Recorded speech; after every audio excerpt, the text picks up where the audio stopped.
जानकारी के अभाव में कई बार हम ऐसी गलतियां कर देते हैं जिसकी वजह से हमें जिंदगी भर का पछतावा रहता है। कई बार जॉब करते हुए रेगुलर कोर्सेज में एडमिशन ले लेना या फिर एक ही समय में 2 रेगुलर कोर्स में एडमिशन ले लेना, ऐसे तमाम मामले हैं ना सिर्फ उत्तर प्रदेश बल्कि बिहार और अन्य राज्यों में भी, जहां पर सरकारी नौकरी लगने के बावजूद भी उनकी नौकरी एक झटके में ख़त्म कर दी गई क्योंकि उन्होंने लापरवाही के अंतर्गत ऐसी कार्य किए जो कि अलाउड नहीं है। अगर आप भी डीएलएड में एडमिशन लेने के बाद नौकरी पेशा रहे थे, चाहे किसी भी विभाग में, तो आपके ऊपर भी खतरे की घंटी मंडरा सकती है। हालिया मामला उत्तर प्रदेश से है। इससे पहले मैं आपको उत्तर प्रदेश से सटे बिहार में ले जाना चाहता हूं, जहां पर नौकरी से ही उन अभ्यर्थियों को बाहर निकाल दिया गया जो कि डीएलएड या फिर बीएड नौकरी करने के साथ कर रहे थे। आप अपने स्क्रीन पर देख पा रहे होंगे 13 अप्रैल 2024 को कार्यालय जिला शिक्षा पदाधिकारी औरंगाबाद जो कि बिहार में है, स्पष्टीकरण के लिए यहाँ पर टीआरई 2 में इनका चयन हुआ था और इनको नोटिस जारी किया गया था। क्यों इनको नोटिस जारी किया गया? देखिए, रेलवे में कार्य करते हुए रेगुलर मोड से बीएड की डिग्री इन्होंने प्राप्त की है। मतलब आप समझ रहे हैं, बीएड में रेगुलर कोर्स में इन्होंने एडमिशन लिया है। रेगुलर का मतलब होता है कि आप डेली क्लास कर रहे हैं और साथ ही साथ ये रेलवे में कार्यरत थे। तो इस तरीके से इनसे जवाब मांगा गया कि ये कैसे संभव है कि आप रेलवे में नौकरी भी कर रहे हैं और साथ ही साथ ये कोर्स भी रेगुलर मोड में आपने कर लिया। इस वजह से इनका स्पष्टीकरण मांगा गया था और ये कोई पहले जिले का मामला नहीं था। ऐसे तमाम स्पष्टीकरण टीआरई 1 टीआरई 2 में मांगे गए थे। और ये केवल सरकारी विभाग की बात नहीं है, अगर आप प्राइवेट में भी वर्किंग हैं तो जिस भी संस्था में आप वर्किंग रहते हैं वो जो पीएफ होता है उसमें उनका जो एम्प्लॉयर होता है उनका भी कंट्रीब्यूशन होता है। और जब आप नौकरी पेशा होते हैं चाहे प्राइवेट में, तो उस दौरान जो आपका UAN number, universal account number जो जनरेट किया जाता है पीएफ अकाउंट में, वो आपके आधार से लिंक है और वो कहीं ना कहीं से कनेक्शन आपका निकाल लेंगे अगर आपने नौकरी पेशा रहते हुए बीएड या फिर डीएलएड में प्रवेश लिया था। जैसे ऐसे समझिए, जब एम्प्लॉयर का कंट्रीब्यूशन होता है तो हर एक मंथ में वो एंट्री होती है, जितनी आपकी बेसिक सैलरी होती है उसका 12.5% और एम्प्लॉयर उसमें 12.5% मिला करके आपके पीएफ अकाउंट में वो जमा होता रहता है हर महीने। तो जब आप डीएलएड या फिर बीएड किए हुए थे और उस दौरान अगर ये सभी ट्रांजैक्शंस मिल जाते हैं तो उस दौरान आपकी नौकरी 100% जाना तय है। इसी तरीके से बिहार में स्पष्टीकरण मांगा गया था और अब उत्तर प्रदेश में इस प्रकार के मामले देखने को मिल रहे हैं। उत्तर प्रदेश का मामला आप अपने स्क्रीन पर देख पा रहे होंगे। शिकायत पर सचिव परीक्षा नियामक प्राधिकारी कार्यालय ने कार्रवाई करते हुए ऑपरेटर सहायक रहते डीएलएड प्रमाण पत्र को निरस्त कर दिया है। मतलब कि उत्तर प्रदेश में अगर सही से जांच हो जाए तो लगभग 30 से 40% ऐसे डीएलएड कैंडिडेट का सर्टिफिकेट ही निरस्त कर दिया जा सकता है जो कि डीएलएड में प्रवेश लेने के बाद नौकरी पेशा रहे थे या फिर रेगुलर वो क्लास नहीं कर रहे थे। 3 केसेज का यहाँ पर उदाहरण दिया गया, एक बार जल्दी से देख लेते हैं। केस 1, बेसिक शिक्षा अधिकारी कार्यालय मुजफ्फरनगर में जिला समन्वयक के पद पर कार्यरत रहते हुए अंकुर कुमार ने डीएलएड का प्रशिक्षण प्राप्त किया। इस अनियमितता की शिकायत पर परीक्षा नियामक प्राधिकारी कार्यालय ने मेरठ के निजी बीटीसी कॉलेज से इनका डीएलएड 2018 बैच का प्रमाण पत्र निरस्त कर दिया है। दूसरा मामला है, कार्यालय मुख्य चिकित्सा अधिकारी मिर्जापुर में कंप्यूटर ऑपरेटर के पद पर कार्यरत रहते हुए ये महिला प्रशिक्षु हैं ने बीटीसी का प्रशिक्षण प्राप्त कर लिया। इसकी शिकायत पुष्ट होने पर चंदौली के निजी बीटीसी कॉलेज से जारी पीटीसी 2015 का प्रमाण पत्र इनका निरस्त कर दिया गया। इसी तरीके से आप देख सकते हैं तीसरा केस, कौशाम्बी के ग्राम पंचायत सहायक के पद पर कार्यरत रहते हुए इन्होंने डीएलएड का प्रशिक्षण प्राप्त कर लिया। शिकायत मिलने पर इनकी पुष्टि होने पर इनको जो डाइट से ये प्रशिक्षण कर रहे थे, कौशाम्बी डाइट से, 2022 का प्रमाण पत्र इनका निरस्त कर दिया गया है। ऐसे कई मामले हैं, आप एक बार जल्दी से देख लीजिए। ये तीनों मामले तो सिर्फ बानगी भर है। परीक्षा नियामक प्राधिकारी कार्यालय एलनगंज ने पिछले 4 महीनों में 6 ऐसे प्रशिक्षुओं के डीएलएड प्रमाण पत्र निरस्त कर दिए हैं जिन्होंने कहीं नौकरी करते हुए या कोई दूसरा नियमित कोर्स के दौरान डीएलएड भी किया हुआ है।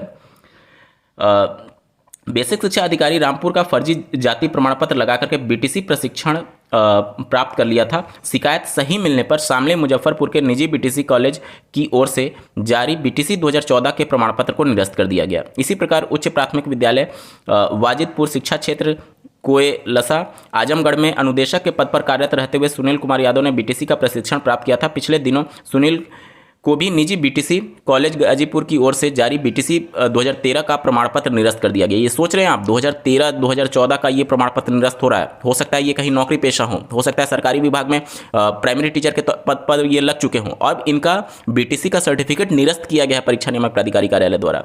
इसी प्रकार से आगे देखिए, यही नहीं, बीटीसी प्रशिक्षण और एलएलबी की शैक्षिक योग्यता के साथ साथ करने के कारण निजी बीटीसी कॉलेज एटा से बीटीसी 2014 का प्रमाण पत्र यहां पर निरस्त किया गया। परीक्षा नियामक प्राधिकारी के सचिव अनिल भूषण चतुर्वेदी ने नौकरी या पढ़ाई के साथ ही एक ही समय में डीएलएड या फिर बीटीसी प्रशिक्षण करने वाले अभ्यर्थियों के प्रमाण पत्र निरस्त करने की पुष्टि कर दी है। तो यहां से आप समझ पा रहे होंगे कि ये बड़ी कार्रवाई शुरू हो चुकी है उत्तर प्रदेश में। और नो डाउट 69,000 शिक्षक भर्ती में भी ऐसे बहुत सारे कार्यरत शिक्षक हैं जो कि नौकरी पेशा रहते हुए डीएलएड में उन्होंने अपना कोर्स कंप्लीट किया और अगर सही से जांच हो गई तो 25 से 30% वहां से भी बाहर हो सकते हैं। और मैं बार बार आपको कहता हूं, जब से मैंने ये चैनल शुरू किया है, कि एक छोटी सी गलती आपको जिंदगी भर का पछतावा हो सकता है। तो जब भी इस प्रकार के कोर्सेज करें, कहीं पर भी नौकरी पेशा मत रहिए। आज डिजिटलाइजेशन का जमाना है, एक क्लिक के माध्यम से आपका डेटा निकाला जा सकता है। आपका एम्प्लॉयर जो कंट्रीब्यूट कर रहा होगा आपके पीएफ अकाउंट में, या फिर जो आपका 12.5% बेसिक का जो कंट्रीब्यूट हो रहा होगा, वो जब आपके डीएलएड प्रशिक्षण के दौरान जब वो कंट्रीब्यूशन दिखेगा तो नो डाउट इसे प्रूफ हो जाएगा। और इससे बड़ा प्रूफ कहीं नहीं है, ये एक झटके में प्रूफ हो जाएगा कि आपने नौकरी पेशा रहते हुए डीएलएड रेगुलर कोर्स किया हुआ है। तो एक झटके में पीएनपी के द्वारा आपके डिग्री की मान्यता ही खत्म कर दी जाएगी। तो एक छोटी सी गलती आपको जिंदगी भर पछतावा हो सकता है, तो ऐसी गलती से बचें। चलिए आगे बात कर लेते हैं। जैसा कि आपको ज्ञात होगा, माननीय सुप्रीम कोर्ट के 1 सितंबर 2024 के माफ़ कीजिएगा 1 सितंबर 2025 के जजमेंट के हिसाब से सभी इन सर्विस टीचर्स को टेट क्वालिफाई करना अनिवार्य हो गया है। अब यहाँ से देख सकते हैं टीईटी से छूट के लिए सांसद को ज्ञापन दिया जा रहा है। 2011 से पूर्व कार्यरत शिक्षक को टीईटी से छूट और संसद के शीतकालीन सत्र में इस मुद्दे को रखने की मांग को लेकर के परिषदीय शिक्षकों ने शुक्रवार को सांसद को उनके आवास पर ज्ञापन सौंपा। राष्ट्रीय शैक्षिक महासंघ के जिला अध्यक्ष ने सांसद से आग्रह किया कि केंद्र सरकार से यह मांग करे कि सुप्रीम कोर्ट के निर्णय को भविष्य लक्ष्य किया जाए और एनसीईटी के प्रावधान में संशोधन किया जाए। जिला महामंत्री ने कहा कि सभी शिक्षकों के लिए टीईटी उत्तीर्ण करने की अनिवार्यता से देश भर में लगभग 20 लाख शिक्षकों की सेवा एवं आजीविका पर संकट उत्पन्न हो गया है। ज्ञापन देने वाले में ये लोग शामिल थे। तो अभी जैसा कि आपको ज्ञात होगा, दिल्ली में भी इसको लेकर के धरना प्रदर्शन किया गया इन सर्विस टीचर्स के माध्यम से। हालांकि कई मामले में माननीय सुप्रीम कोर्ट पहले ही क्लियर कर चुका है कि उनका जो जजमेंट है वो बिल्कुल ठीक है और सभी इन सर्विस टीचर्स को टेट क्वालिफाई करना अनिवार्य है। क्योंकि यहाँ पर जो माननीय सुप्रीम कोर्ट ने जजमेंट दिया है वो 2017 के संशोधन जो कि आरटी एक्ट में कर दिया गया उसके आधार पर दिया है। और उसके आधार पर 2015 से जब इसको लागू किया गया उसके 4 साल के अंदर, जो कि 2019 में ये मियाद कंप्लीट हो रही थी, उस समय सभी इन सर्विस टीचर्स को टेट क्वालिफाई करना अनिवार्य हो गया था, चाहे वो कभी के भी 2011 से पहले ही क्यों ना कार्यरत शिक्षक रहे हों। तो नो डाउट माननीय सुप्रीम कोर्ट ने बिल्कुल जजमेंट क्लियर कर दिया है। अब देखना होगा कि सरकार इसमें क्या कुछ हस्तक्षेप कर रही है। चलिए बढ़ते हैं अगली खबर की तरफ।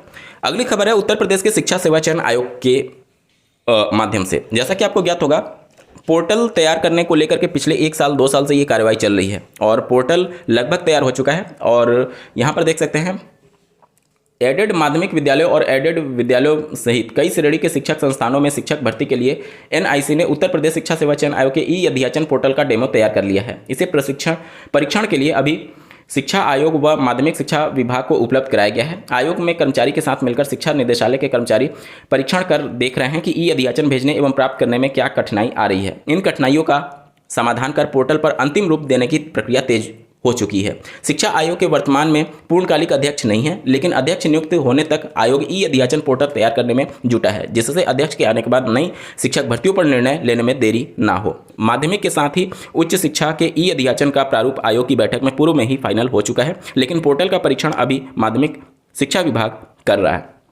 तो देखना होगा कि अभी अध्यक्ष के चयन की प्रक्रिया चल रही है, आवेदन मांगे गए हैं। उम्मीदें हैं कि जनवरी या फरवरी लास्ट तक अध्यक्ष पद पर एक पूर्णकालिक अध्यक्ष का चयन हो जाएगा। उसके बाद देखना होगा कि जो टीजीटी पीजीटी की भर्ती की बात चल रही है या फिर उत्तर प्रदेश में नई प्राथमिक स्तर की शिक्षक भर्ती को लेकर के शासन का क्या कुछ रुख रहता है। आज के वीडियो में बस इतना ही। ऐसे ही महत्वपूर्ण अपडेट के लिए चैनल को सब्सक्राइब करना ना भूलें। इस वीडियो को देखने के लिए आपका बहुत बहुत धन्यवाद। भगवान करे आपका दिन शुभ हो।